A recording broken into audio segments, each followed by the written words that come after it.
السلام علیکم ورحمۃ اللہ وبرکاتہ۔ ہمارے خطبے کا موضوع ہے امن و حفاظت اور روزی و کامیابی کا راستہ نماز فجر۔ نحمدہ ونصلی علی رسولہ الکریم، اما بعد۔ مسلمانوں، دور حاضر میں اہل اسلام کی کثرت کے باوجود ان پر ذلت و رسوائی چھا رہی ہے۔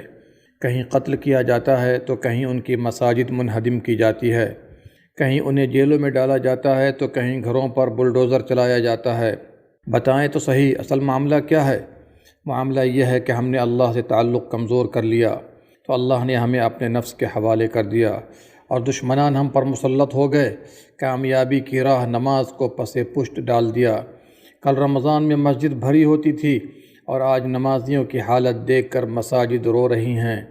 جب مسلمان نیند کی قربانی پیش کر کے نماز فجر نہیں پڑھ سکتا تو اللہ ان کی مدد کیوں کرے؟ جب مسلمان اپنے دین کی خاطر جان و مال نہیں دے سکتا تو رب کائنات دشمنوں کو ان سے کیوں دور کرے؟ جب مسلمان قرآن و سنت سے توحید خالص نہیں لے سکتا اور اس کا علم لینا بھی نہیں چاہتا، اللہ کی درجنوں عبادت کمزور و ناتواں بندوں کے لیے پیش کرتا ہے تو اللہ ان کا حق کیسے ادا کرے اور خوف کو امن میں کیسے تبدیل کرے؟ اللہ اس قوم کی حالت نہیں بدلتا جب تک وہ اپنی حالت نہ بدل لے۔ بے دینی سے دین کی طرف آنا ہوگا، جہل سے علم شرعی کی طرف آنا ہوگا، شرک سے توحید خالص کی طرف آنا ہوگا، رب کی عظمت پہچان کر رب کو آسمانوں کے اوپر عرش پر ماننا ہوگا، رب کے نام و صفات کو جس طرح وارد ہیں بلا چوں چرا بغیر تعویل و تحریف کے تسلیم کرنا ہوگا، رب کی صحیح عبادت کی طرف آنا ہوگا، رکوع و سجود، مدد، نظر و نیاز، قربانی سب اللہ کے لیے پیش کرنا ہوگا، رب کی مناجات و ہم کلامی اور نماز و تلاوت کی طرف سبقت کرنا ہوگا، بد اخلاقی سے حسن اخلاق اور جود و کرم کا پیکر بننا ہوگا، تب اللہ کی رحمت آپ کا سایہ کرے گی، آپ کو اپنی حفاظت ملے گی، دشمنوں کے مکر و فریب سے آپ کو نجات دلائے گی۔ کیا آپ نے رب کا فرمان نہیں سنا؟ اگر تم صبر کرو گے اور تقوی کے پیکر بنو گے تو دشمنان کے چال تمہیں نقصان نہ پہنچا سکیں گے۔ صبر اور تقوی ہمارا ہتھیار ہے، صبر اور تقوی ہمارا ڈھال ہے، صبر اور تقوی ہمارا توشہ سفر ہے، صبر اور تقوی کی ایک مضبوط کڑی نماز ہے۔ رحمت الہی چاہیے تو نماز کو مضبوطی سے پکڑیں۔ حی علی الصلاح اور حی علی الفلاح، آؤ نماز کی طرف، آؤ کامیابی کی طرف، اس لیے کہ کامیابی نماز پڑھنے میں ہے نہ کہ چھوڑنے میں۔ اذان کے اس جملے پر عمل کر لیں، کامیابی مل جائے گی۔ نماز میں تساہلی نفاق ہے اور مسلمانوں کی صفوں میں ایسے منافقوں کی کثرت ہے، پھر کامیابی کیسے ممکن ہے؟ نماز پر اکساتے ہوئے حبیب کبریا محمد صلی اللہ علیہ وسلم نے فرمایا، جو نمازوں کی پابندی کرتا ہے تو نماز ان کے لیے نور، دلیل اور قیامت میں نجات کا باعث ہے، اور جو ان کا اہتمام نہیں کرتا تو نہ ان کے لیے نور ہوگا نہ دلیل ایمان، اور ایسا شخص قیامت کے دن کفار کے لیڈران قارون، فرعون، حامان اور ابی بن خلف کے ساتھ ہوگا۔ رواہ احمد۔ مسلمانوں، بعض ایسے بھی ہیں جو 3 یا 4 نمازیں ادا کرتے ہیں اور سب سے اہم نماز فجر جان کر سوتے ہیں، عذر پیش کرتے ہیں کہ آنکھ نہیں کھلتی، اور یہ حرکت ان کی روزانہ کی ہے۔ اگر انہیں کہا جائے کہ فجر سے قبل آؤ تمہیں مال ملے گا تو وقت سے گھنٹہ پہلے پہنچ جائیں گے، فلائٹ کے لیے فجر سے قبل ایئرپورٹ پہنچ جائیں گے، کام کا ذمہ دار فجر سے پہلے طلب کرے تو پہنچ جائیں گے، لیکن اللہ بلاتا ہے اور کامیابی سے نوازنا چاہتا ہے تو عذر پیش کرنا شروع کر دیتے ہیں، سو کر ٹال دیتے ہیں۔ فجر کے تھوڑی دیر بعد لوگ ڈیوٹی پر ملیں گے، روڈوں پر بھیڑ ہوگی، گاڑیوں کی کثرت ہوگی، مطلب یہ ہوا کہ اللہ کی عظمت نہیں، کام کے ذمہ داروں کی عظمت ہے، نماز کی عظمت نہیں، مال کمانے کی عظمت ہے، جبکہ روزی و مال دینے والا اللہ ہے، انسان نہیں۔ روزی میں برکت و کشادگی دینے والا اللہ ہے، ذمہ دار نہیں۔ یاد رہے کہ نماز فجر سب سے عظیم الشان عبادت ہے، جس کی گواہی فرشتے دیتے ہیں، اس کی سنت دنیا و ما فیہا سے بہتر ہے، اس کی ادائیگی اللہ کی حفاظت کا سبب ہے، فرشتوں کی ڈیوٹی تبدیل ہونے کا ٹائم ہے۔ فجر کی نماز پڑھنے والوں کا ذکر خیر رب کے سامنے ہوتا ہے، جو فرشتہ آتا ہے اس کی پہلی لکھائی ہوتی ہے کہ بندہ نماز میں ہے، اور جو فرشتہ ڈیوٹی ختم کر کے جاتا ہے اس کی آخری لکھائی ہوتی ہے کہ بندہ نماز میں ہے۔ جو فجر چھوڑ کر سوتا ہے، جانے والے فرشتے کی آخری لکھائی ہوتی ہے کہ بندہ سویا ہوا ہے، اور آنے والا لکھتا ہے کہ بندہ سویا ہوا ہے۔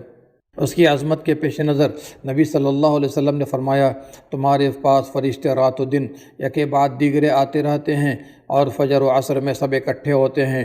جنہوں نے آپ کے ساتھ رات گزاری ہے صبح کو آسمان پر چڑھ جاتے ہیں۔ اللہ تعالیٰ باوجود کہ مکمل علم رکھنے کے ان سے پوچھتا ہے، تم نے میرے بندے کو کس حال میں چھوڑا؟ کہتے ہیں، جب ان کے پاس آئے تو نماز میں تھے، اور چھوڑا تو نماز میں تھے۔ رواہ البخاری و مسلم۔ نبی صلی اللہ علیہ وسلم نے فرمایا، جس نے 2 ٹھنڈی نماز فجر و عصر ادا کی وہ جنت میں داخل ہوا۔ رواہ البخاری و مسلم۔ نبی صلی اللہ علیہ وسلم نے فرمایا، جس نے صبح کی نماز پڑھ لی وہ اللہ کی حفاظت میں ہے۔ رواہ مسلم۔ پیارے حبیب صلی اللہ علیہ وسلم نے فرمایا، جس نے عشاء باجماعت ادا کی تو گویا اس نے آدھی رات قیام کیا، اور جس نے عشاء اور فجر دونوں باجماعت ادا کی اس نے گویا رات بھر قیام کیا۔ رواہ مسلم۔ نبی صلی اللہ علیہ وسلم نے فرمایا، منافقوں پر سب سے زیادہ مشکل نماز عشاء اور فجر ہے۔ اگر وہ جان لیتے کہ ان دونوں نمازوں میں کتنا اجر ہے تو گھسٹ کر بھی ضرور آتے۔ رواہ البخاری و مسلم۔ فجر چھوڑنے کی خطرناکی کا اندازہ اس حدیث پاک سے لگائیے۔ سمورہ بن جندب رضی اللہ عنہ سے مروی ہے، نبی رحمت صلی اللہ علیہ وسلم کو خواب میں ایک مرتبہ جنت و جہنم کا سیر کرایا گیا تو آپ نے جہنم میں بہت سے لوگوں کو دیکھا جن کے سر پتھروں سے کچلے جا رہے تھے، اور یہ معاملہ برابر جاری تھا۔ آپ صلی اللہ علیہ وسلم نے فرمایا، جبریل یہ کیا ماجرا ہے؟ جبریل علیہ السلام نے فرمایا، اللہ کے رسول صلی اللہ علیہ وسلم، یہ وہ لوگ ہیں جو فرض نمازیں چھوڑ کر سویا کرتے تھے۔ رواہ البخاری۔ صحابہ کرام رضوان اللہ علیہم اجمعین فجر کی حاضری کو ایمانی ترازو سمجھتے جس سے وہ آدمی کے ایمان کو وزن کیا کرتے تھے۔ جو نماز فجر میں حاضر ہوتا اسے مومن سمجھتے، اور جو غائب ہوتا اس کے متعلق برا گمان کرنے لگتے، یعنی منافق ہو جانے کا خدشہ کرتے۔ یہ ابن عمر رضی اللہ عنہما فرماتے ہیں، ہم کسی کو عشاء و فجر میں غائب پاتے تو اس کے متعلق برا گمان کرنے لگتے۔ رواہ ابن خزیمہ۔ بھائیو، ان عظیم نصوص قرآنی و فرامین نبوی صلی اللہ علیہ وسلم سننے کے بعد مومن جس کے دل میں ایمان جگمگا رہا ہوگا اور یقین پیوست ہوگا، وہ خوف اور امید کے مابین ہوگا۔ اللہ کے ان وعیدوں سے ڈر کر نماز چھوڑنے کی جرأت نہیں کرے گا، اور اللہ سے امید رکھ کر کہ اللہ نے اہل ایمان کے لیے جنات النعیم میں جو کچھ تیار کر رکھا ہے نمازوں میں ضرور سبقت کرے گا۔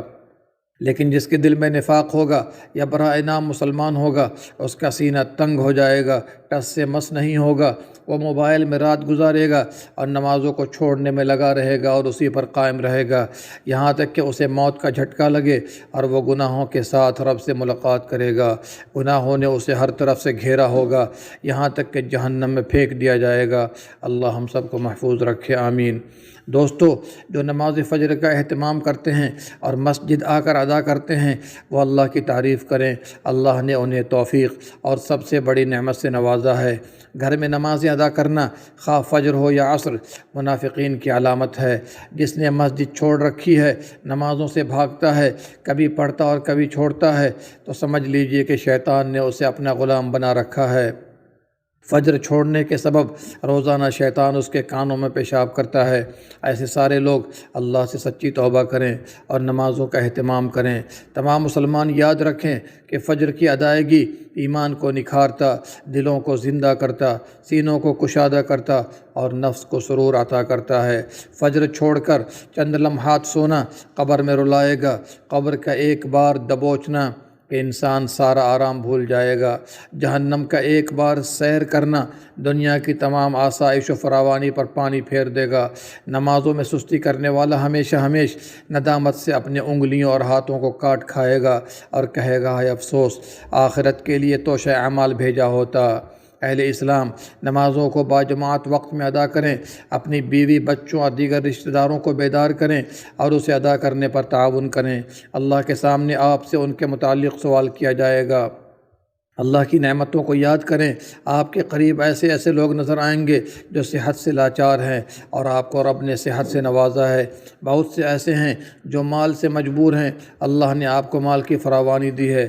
بہت سے ایسے ہیں جو مصائب و آلام سے دوچار ہیں، اللہ نے آپ کو عافیت کی دولت سے مالا مال کیا ہے۔